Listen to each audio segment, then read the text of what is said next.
আসসালামু আলাইকুম। এসএসসি পরীক্ষার্থীরা, তোমাদের হাতে এখন মোটামুটি 3 মাসের মতো সময় আছে তোমাদের কলেজ শুরু হওয়ার আগ পর্যন্ত। যখন কলেজ শুরু হয়ে যাবে তখন থেকে কিন্তু দৌড়ঝাঁপ শুরু হয়ে যাবে। তাই এর আগের যে 3 মাস আছে, এই 3 মাস তুমি কি করবে সেটা জেনে নেওয়াটা খুবই ইম্পর্টেন্ট। তাই তোমার এই 3 মাসের যে গাইডলাইন, তার জন্য আমি হাজির হলাম। আমি মোহাম্মদ তামিম, বর্তমানে পড়াশোনা করছি বুটেক্সে। দেখো, তোমাদের এখন হাতে মোটামুটি 3 মাসের মতো সময় আছে।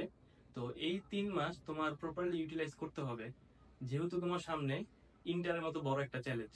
তো প্রথমে আমাদের বুঝতে হবে আমরা যে 9-10-এ পড়াশোনা করে আসছি এবং আমরা যে ইন্টারে পড়াশোনা করব, অর্থাৎ 11-12 ক্লাস, সেখানে আসলে ডিফারেন্সটা কি। দেখো, 9-10-এর যে সিলেবাস আছিল আমাদের আর ইন্টারের যে সিলেবাস, তার মধ্যে সবচেয়ে বড় ডিফারেন্স হচ্ছে গিয়ে সিলেবাসের যে পরিধি। অর্থাৎ তোমাদের 9-10 সিলেবাস তোমরা যদি খেয়াল করে দেখো, কেউ যদি খুব চেষ্টা করে, অর্থাৎ সে যদি খুব পিছিয়ে থাকে, সে যদি মোটামুটি 5 মাসের মতো পড়াশোনা করে, ঠিক মতো যদি প্রপারলি পড়াশোনা করতে পারে, তাহলে সেটা তার physics, chemistry, math, biology cover করা পসিবল। অন্যদিকে দেখা যায় স্টুডেন্ট যদি ভালো হয়, তাহলে সে মূলত 3 মাসেই তার এই ফিজিক্স, কেমিস্ট্রি, ম্যাথ গুলো কমপ্লিট করতে পারবে। কিন্তু তোমাদের ইন্টারের ক্ষেত্রে জিনিসটা আসলে এরকম কাজ করে না, কারণ এখানে সিলেবাস এত ভাস্ট, এত বড়, যে তোমাদের হাতে যে মোটামুটি 2 বছর সময় আছে, 2 বছর তো প্রপারলি নাই, মোটামুটি তোমাদের 1.5 বছর প্লাস কিছু মাসের কথা বলা যায়। মোটামুটি 1 বছর 8 মাস এরকম টাইপের একটা সময় তোমরা পাবা। তো এই সময়ের মাঝখানে তোমার যে সিলেবাসে যে পরিধি, তা শেষ করা আসলে মোটামুটি চ্যালেঞ্জের একটা বিষয়। তো তুমি যদি একবার ফ্লো হারায় ফেলো, তাহলে কিন্তু তোমার ওই ফ্লো এর সাথে আবার ব্যাক করা এটা মোটামুটি কঠিন। তো তোমার এখন থেকে যে টাইমটা আছে, এই টাইমটা মোটামুটি ইউটিলাইজ করা দরকার। তো তোমাদের এইটার জন্যই মূলত আজকে তোমাদের গাইডলাইন সম্পর্কিত একটা ভিডিও, যে মূলত এই 3 মাস তুমি কিভাবে ইউটিলাইজ করতে পারো। তো দেখো, তোমরা এই 3 মাসের মধ্যে ফার্স্ট অফ অল হচ্ছে কি, তোমার দুই ধরনের স্টুডেন্ট পাবা। এক ধরনের স্টুডেন্ট হচ্ছে কি যারা পড়াশোনা করবে, আর ধরনের স্টুডেন্ট যে ভাই আমি 3 মাস পড়াশোনা করতে পারবো না, আমার পক্ষে সম্ভব না এত প্রেশার নেওয়া, আমি অলরেডি অনেক প্রেশার নিছি, আমি একটু রেস্ট নিব।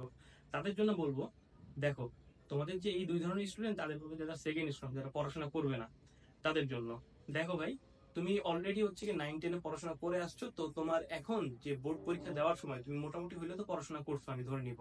তাহলে এই টাইমে যে তুমি পড়াশোনা করছো, এই টাইমটায় তোমার ব্রেনটা আসলে একটা অ্যাক্টিভ ব্রেনে পরিণত হয়েছে। অ্যাক্টিভ ব্রেন বলতে আমি কি বোঝাচ্ছি? অ্যাক্টিভ ব্রেন বলতে ওইটাই, যে তুমি হচ্ছে পড়াশোনার কন্টিনিউয়াস একটা লুপের ভিতরে আটকে গেছো, অর্থাৎ এই যে সার্কেলটা, যে পড়াশোনার সার্কেলটা, তুমি এটার ভিতরে আসো। এখন তুমি যদি পুরোপুরি 3 মাস একবার টোটালি ডিসকানেক্টেড থাকো, তাহলে তুমি এই সার্কেল থেকে বের হয়ে যাবা।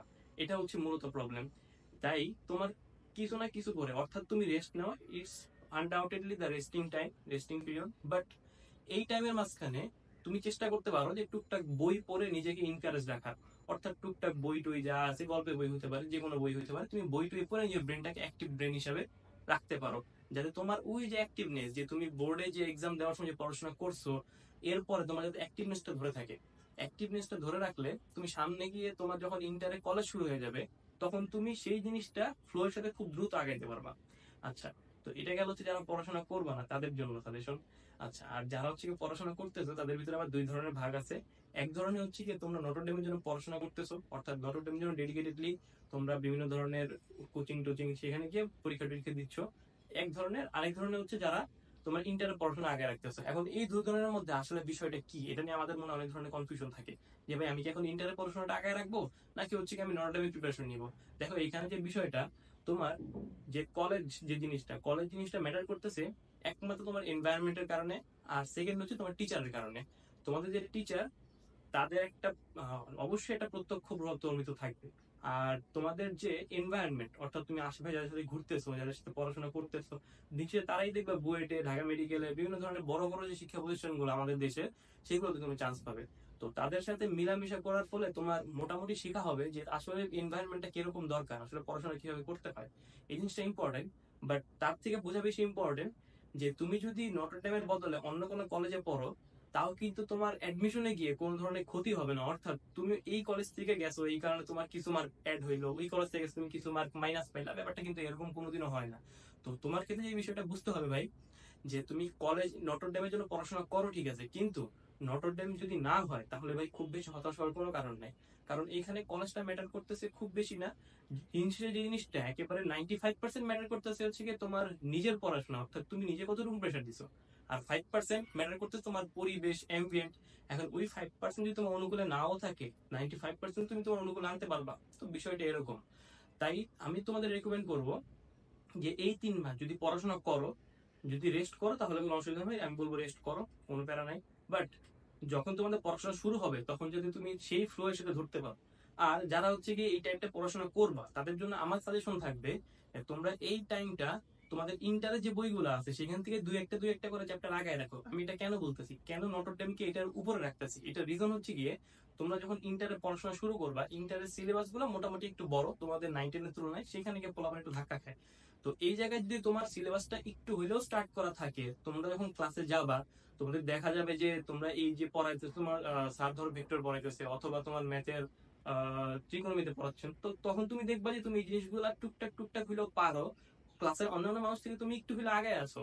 তো ওই যে তুমি আগে আসো এই জিনিসটা তোমাকে মোটিভেট করবে, তোমাকে যে জিনিসটা মোটিভেট করবে, মোটিভেশনের ফলে তোমার ব্রেনে ডোপামিন রিলিজ হবে। আর ডোপামিন মানুষকে শান্ত রাখে, মানুষকে ডোপামিন মানুষের হচ্ছে গিয়ে খুশি যে লাগে, ওই খুশির কারণ হচ্ছে ডোপামিন। তো তার কারণে হচ্ছে আমরা আরো বেশি বেশি পড়াশোনা করতে পারবো। কিন্তু যদি আমাদের ব্যাপারটা এরকম হয়ে যায় যে প্রথম দিকে আমরা গিয়ে দেখলাম যে আমাদের ক্লাসে এমন জিনিস পড়াচ্ছে যেটা আমরা ধরতে পারতেছি না, তখন কিন্তু হতাশা চলে আসবে। তো হতাশা চলে আসার ফলে তোমার কিন্তু আস্তে আস্তে দিন শেষে খারাপ লাগবে। তাই এই টাইমটা যদি পড়াশোনা করতে চাও তাহলে আমার রেকমেন্ডেশন থাকবে তোমরা ইন্টারের বইগুলো টুকটাক টুকটাক করে আগে রাখো। আর যারা হচ্ছে কি নটরডেম জন্য প্রিপারেশন নিবা dedicatedly now, it's totally fine, কোনো অসুবিধা নেই। কিন্তু এই জায়গায় একটা কথা মাথায় রেখো, যারা হচ্ছে কি 9-10 ডেডিকেটেডলি পড়াশোনা করছে, আমি মার্কসের কথা বলতেছি না, পড়াশোনার কথা বলতেছি, মার্কস পাওয়ার পড়াশোনা করার দুটো সেম জিনিস না। তো যারা হচ্ছে গিয়ে তোমরা ডিরেক্টলি হচ্ছে গিয়ে 9-10 পড়াশোনা করছো, জেনুইনলি পড়াশোনা করছো, বিলিভ মি, এরাই চান্স পাবে দিন শেষে। ওই এই 3 মাসের ভিতর আসলে ওইভাবে মোটিভেশনও কাজ করে না যে 3 মাসে আমি এক্সট্রা করে পড়াশোনা শুরু করব। তো এই 3 মাস তোমরা জাস্ট ওই 9-10 পড়াটাকে প্র্যাকটিসের ভিতর রাখো। আর হচ্ছে গিয়ে তোমার ইন্টারের পড়াশোনাটাকে তুমি মেইন ফোকাস রেখে জিনিসটাকে আগে আনো, আগে আনো, আস্তে আস্তে আগে আনো। তাহলে দিন শেষে দেখবা যে তোমার ইন্টারের ভিতর প্রেশারটা কমবে আস্তে আস্তে। আচ্ছা, তো বিষয়টা আসলে এরকম না কোনোদিনও যে তুমি যদি এখন থেকে পড়াশোনা শুরু না করো তুমি খুব বেশি পিছিয়ে যাবা, তুমি একেবারে কিছুই পারো না, ব্যাপারটা এরকম কোনোদিনও না। বাট তোমার খেয়াল রাখতে হবে যে তুমি যদি এখন থেকে জিনিসটাকে আগে আনো তাহলে হ্যাঁ তুমি কিছুটা প্লাস পয়েন্টে থাকবা, অ্যাডভান্টেজে থাকবা। আর যেহেতু তোমার একদম ডিরেক্টলি টার্গেট অ্যাডমিশন, অ্যাডমিশনের যে তোমার ভার্সিটি গুলো আছে, এই ভার্সিটি গুলো যদি অ্যাচিভ করতে চাও তাহলে তোমার একটু হইলেও অ্যাডভান্স থাকা খুব জরুরি। তো এই বিষয়টাই তোমাদের জন্য আমাদের এইটাই রেকমেন্ডেশন থাকবে। তো যারা পড়াশোনা করতেছো না তাদের জন্য আমি বলবো ভাই একটু ব্রেনটা অ্যাক্টিভ রাখো। আর যারা পড়াশোনা করতেছো তাদেরকে আমি বলবো যে ইন্টারের বইগুলো তোমরা টুকটাক টুকটাক করে আগে রাখো। আর নটরডেমের যে বিভিন্ন ধরনের কোচিং টোচিং আছে, দয়া করে ইনাদের খপ্পরে পড়বা না। ইনাদের বিভিন্ন ধরনের তোমার যারা মোটামুটি ওনারা বলবে যে এই 3 মাস পড়াশোনা করে হ্যান ত্যান, বাট দিন শেষে এটাই দেখবে, এটাই ঘটবে যে তোমরা যারা আসলে পড়াশোনা করছো, যারা তোমার 9-10 পড়াশোনা করছে দিন শেষে তারাই গিয়ে চান্স পাবে। বাদ বাকি যারা হচ্ছে কি এখন থেকে তোমার এরকম দৌড়ঝাঁপ করতেছে তাদের মধ্যে এটা আসলে লাভ নেই ভাই, খুব বেশি কঠিন হয়ে যাবে। Thank you, thanks for watching the video.